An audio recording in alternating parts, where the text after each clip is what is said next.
Good morning, kids. We are so glad that you have joined us for today's story. This story is another one from the Old Testament, and you all know that we've been talking about different people in the Bible that went through these moments of now what, where they weren't quite sure what to do next. They weren't sure what God was doing. And so today is another one of those stories. Now, I know I can't see or hear you actually in person right now, but if I were to ask you if you like to build, I bet a lot of you would raise your hands or say, yes, I love to build, whether you like to do it with Lego or you like to build forts in your living room using pillows and blankets, whatever it is, or building with Play-Doh or Lincoln Logs or all kinds of things. I bet that a lot of you out there like to build. Well, today's story is about a couple different things, but one of them is about building. So even if you want to pause this video, if you have things to build with at home, even if it's pillows or blankets or Lego or whatever, feel free to grab those. If you want to pause this video, you can grab those things and you can build as I tell today's story. Also, some of you were able to pick up some activity sheets in a packet, and you will find today's story in there because today's story is about Nehemiah and Ezra. So what had happened was God's people, his special family, the Israelites, had been taken captive by another country. And a lot of those people had then had to go and live in that foreign country. And they didn't want to go and live there. But their city had been captured and they were forced to go and live in this other country that worshiped other gods and had different languages. And I'm sure there were things that were really uncomfortable and not so fun about this new country. And so a lot of the Jewish people, God's children, ended up living in this other country. And there was this man who had grown up in this other country, and his name was Nehemiah. And he actually was a servant of the king. He was his cupbearer. If you remember from our Joseph story, we had a cupbearer in that story too. So he was the cupbearer, and one day some of his friends came to tell him that his beloved city of Jerusalem, which was in Israel, and it was a very special city where the temple was. It's where the people would worship. It's where people would go to get food if they needed it. It's where people could go to court to get justice. It's where all these things happened. And he said the city is in ruins. Our enemies have destroyed it. It's totally a mess. The walls have come down. There aren't gates for people to go in and out to get food or get help with things. It's not good. And do you know what Nehemiah did when he got this news? He cried really hard. And he asked the king, he said, hey, could I get your permission to go back to my land and help them rebuild it? Well, that was kind of a risky move, right? He was basically asking his boss, like, hey, do you mind if I quit my job so I can go back to the city that you guys destroyed and help rebuild it? Well, Nehemiah had prayed before this meeting, and God had heard his prayer, and he had decided to soften this king's heart. And this king told Nehemiah, you can go, and not only can you go, but I will send protection with you, and I will send resources with you. So Nehemiah goes back, and he sees his city just destroyed. Like there's like Lego pieces lying everywhere, right? If you imagined the city wall being built out of Lego or something else, it was just destroyed. And people lived in the city walls. And again, like I said, it's where people would come through gates to get food and get help. Like it was a big deal. And everything was destroyed. And so Nehemiah put the people to work. And everybody would rebuild whatever was in front of them. It wasn't just one person rebuilding the city. It was lots of people. And the Bible tells us that everyone worked on whatever was in front of them. Whatever they came across that was torn down, they started rebuilding it. So if you have blocks this morning, or if you want to do that after you watch this, you can practice taking something that's kind of destroyed and beginning to rebuild it for the safety of the people and to have gates for people to come through. They were going to rebuild the temple. And all the while, though, God didn't want them to just rebuild the city physically, right, with like bricks and stones and mortar and all those things. He wanted to do something for the people spiritually. It had been a long time since they could go to the temple in worship, kind of like it's been a long time since we've been able to be in our church building. But what happened was the people kind of started to forget about who God was and what he had done for them. I hope none of us are forgetting in this time where we can't be in the church building. I hope we're not forgetting who God is and what he's done. I know so many of you are still learning and serving and growing. So I want to read what happened because God wanted to do something in the people's hearts. So here is the story. Have you ever been to a party that lasted a whole week?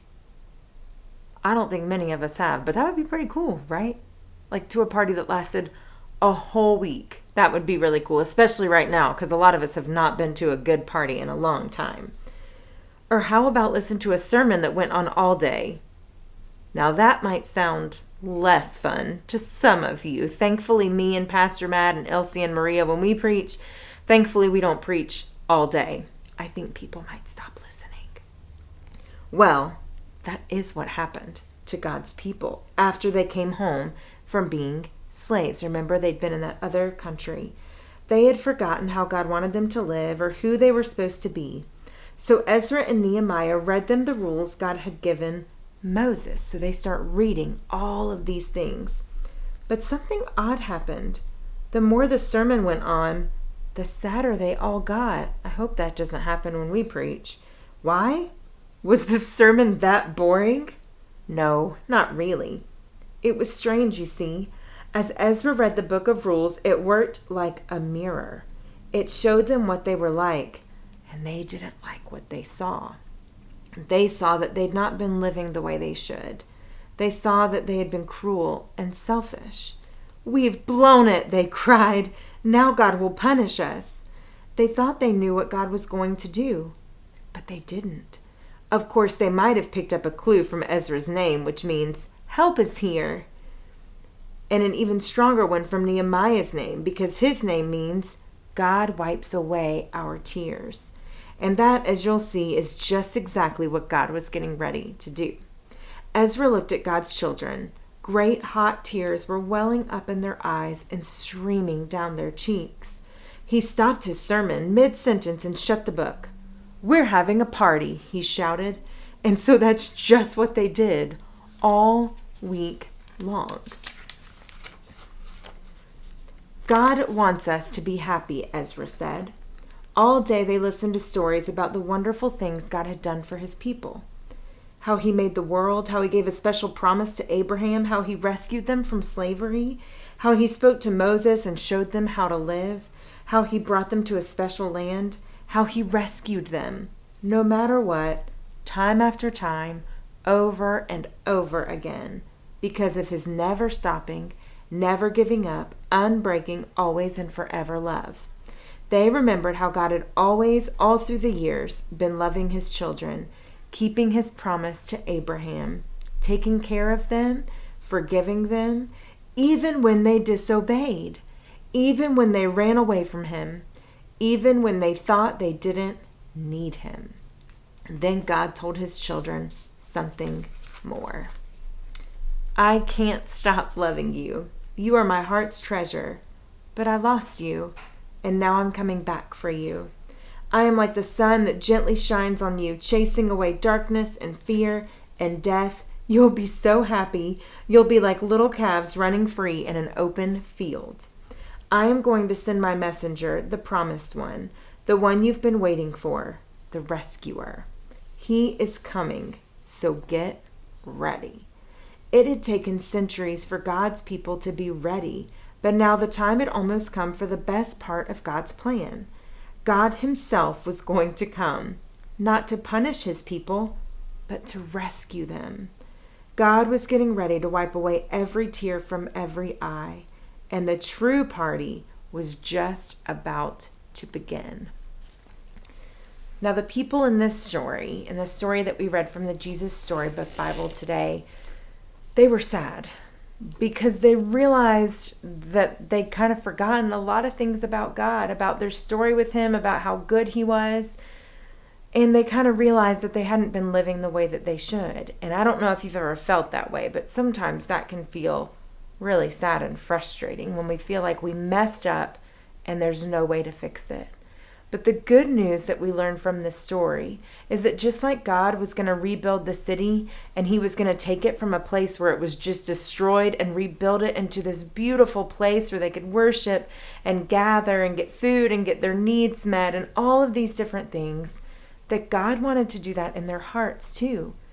In the places that were broken down and in shambles and didn't look so pretty, he wanted to rebuild that too until they were new and beautiful. And he wasn't going to do it by making them feel bad or horrible. He was going to do it by rescuing them and saying, you know what? Yeah, you've messed up and you'll mess up again. But I'm going to come, and through Jesus' death on the cross and resurrection, I'm going to rescue you. And then I'm going to send someone to help you know how to live. God's Spirit that would be with them all the time, helping them know what to do and reminding them of how good and loving and kind God is.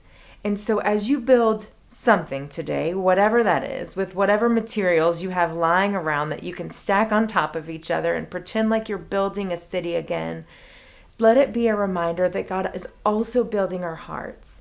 And in the times that we're sad, even like right now, that's okay. That God wants to come and comfort us and rebuild us and make us stronger. And we'll probably have days when we cry again, or we realize we messed up, or just the world is kind of a mess and we're really frustrated or angry or upset. That's okay too. God's okay with that. And all the while, he's going to keep comforting us and building us up and changing us.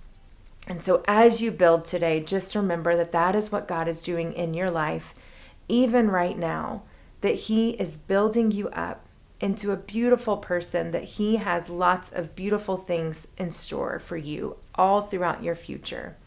So thank you so much for joining us. And I hope that you can get those activity sheets out, or you can build something today and let it be a reminder of how good God is and that he's building and working on us too. We love you guys so, so much. We miss you. If you ever need anything, make sure that you reach out to us.